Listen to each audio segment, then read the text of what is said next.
Pwede ba may mangutana, ma'am, na we heard from Attorney Kaufman na nakompleto na daw kuno ang iyang mga legal team, na daw kuno isa ka Pilipino. Are you confident na madaog na to ni atong kaso para sa atong former president?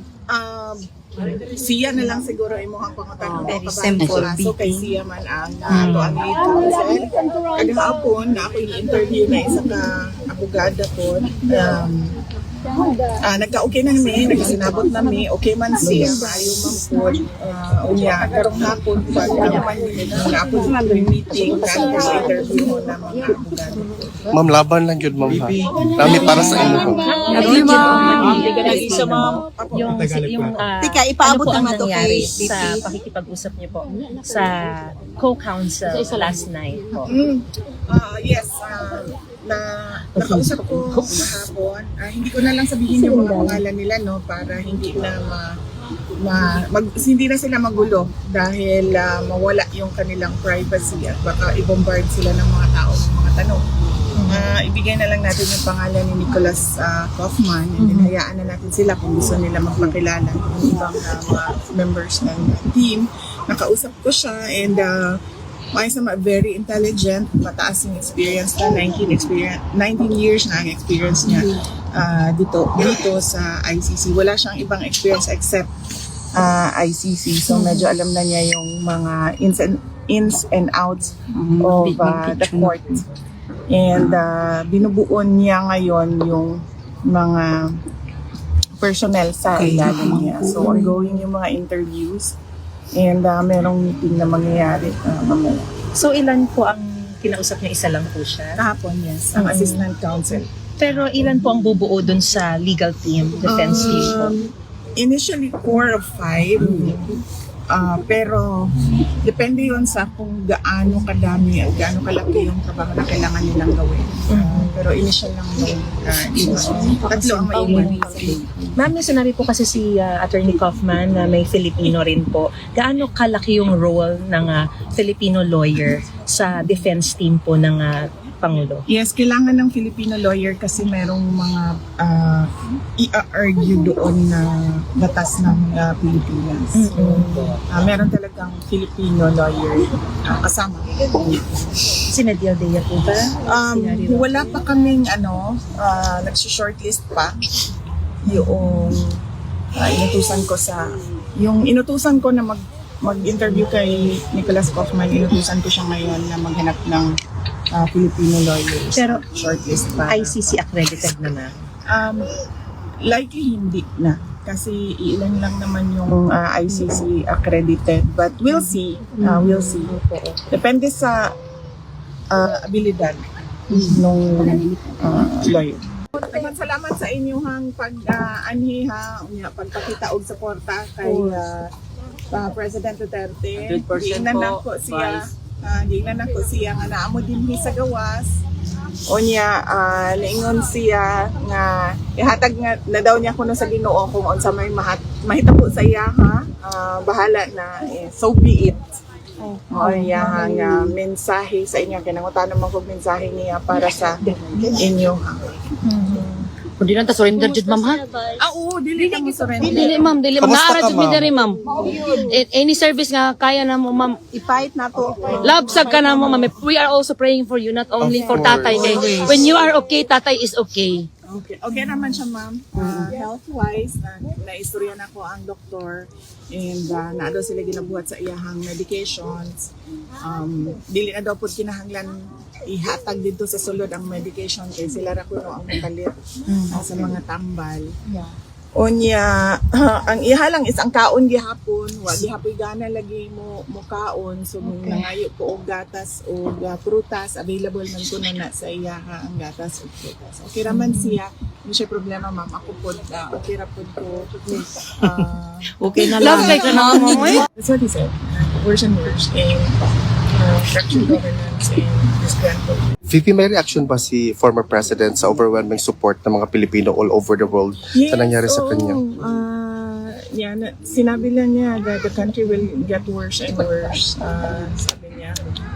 Dahil clearly daw fractured yung governance sa ating bansa and disgruntled yung mga doctor. So, that's what he said. Worse and worse in fractured governance and disgruntled. So, be it, he was referring to his fate. Sabi niya, ipapasa Diyos ko na yan lahat. Ano ba sabi niya? Ipapasa Diyos ko na yan sa lahat. Kung anong mangyari sa buhay ko. So, ang hirap mag-recall from memory Yeah. bawat kasi ang Pero paper and pen doon sa loob. ma'am, parang ibig sabihin po ba nun, parang kumbaga parang tanggap din niya kung hindi siya makabalik ng Pilipinas? Meron din po kayong sinabi. Sorry. Paano siya? Hindi naman ganun. Sorry po. Nagtatanong lang Okay, ako. relax, guys, relax. Don't draw me. Relax. Sinabi na sa Senado po na Enjoy hindi lang na- tayo. Relax hindi na muna. mababalik Sabay sila kami. Duterte sa Pilipinas. Relax, guys, relax. Ako ang nagsabi nun, yes. Meron po ba kayong ibig sabihin doon na sorry, pasensya na po Okay, kayo. no worries. Nagtatanong lang ako, nagka-clarify lang po ako kung ano pong ibig Ang, sabihin po. ang ibig ko sabihin nun is yung discussion kahapon sa Senate hearing. Opo. Meron silang discussion kung tama ba ang ginawa, hindi ba tama ang ginawa, illegal ba ang ginawa, hindi ba illegal yung ginawa. Sabi ko nga, it was an extraordinary action. So, kahit na anong pagtatalunan nila doon, whether it was a kidnapping, it was an extraordinary condition, it was correct or not correct, hindi na nila bubalik yan. Sinandiyan siya sa loob. Hindi nila yan balik doon. And the only way na makalabas siya is through the system. Inside the ICC. Yun yung Pero confident naman din ang buong pamilya and the legal team. Buong Pilipinas, confident. Buong mundo. best siguro if you ask Attorney Kaufman. Yun. Talaga ang buhay. Yeah. So yun po mga kababayan, ang mga bagong pahayag po ni Vice President Sara Duterte po doon sa The Hague, Netherlands. At sabi nga po niya no, na pinasuggest na lang po ni President Duterte kung ano man po ang kapalaran niya. Kaya nakakalungkot mga kababayan at nakakaiyak po yung sinabi ni VP na pinasuggest na lang po ni PRRD no, kung ano po yung kapalaran na sa kanya. At mayroon na rin po silang nakuhang bagong abogado mga kababayan no, na magiging counsel no, or makumpleto yung legal team ni President Duterte doon po sa The Hague, Netherlands. At meron din po silang kukunin na isang Pilipinong abogado pero hindi po niya dinisclose mga kababayan kung sino po itong Pilipinong abogado. Kasi kailangan daw po ng Pilipinong abogado kasi tatalakayin din po yung lokal na batas dito sa Pilipinas. Ayan, so meron pang babaeng abogada din na kasama po ni Attorney Nicholas Kaufman no, na magiging assistant legal counsel po ni President Duterte. So, yun mga kababayan, no, yung latest na kaganapan doon sa The Hague, Netherlands. Ayan, si VP Sara ay nandun pa rin at hindi po iniwan si Pangulong Duterte doon sa Netherlands.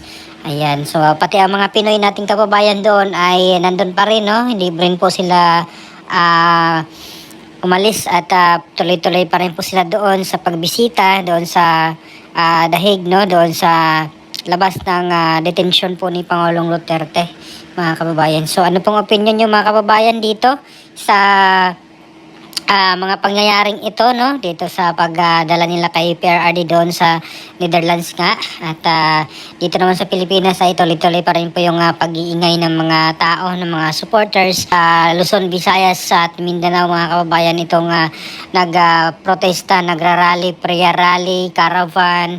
Ayan, so ano pong opinion niyo mga kababayan, please comment down below dito sa ating comment section. Maraming salamat, God bless po sa ating lahat.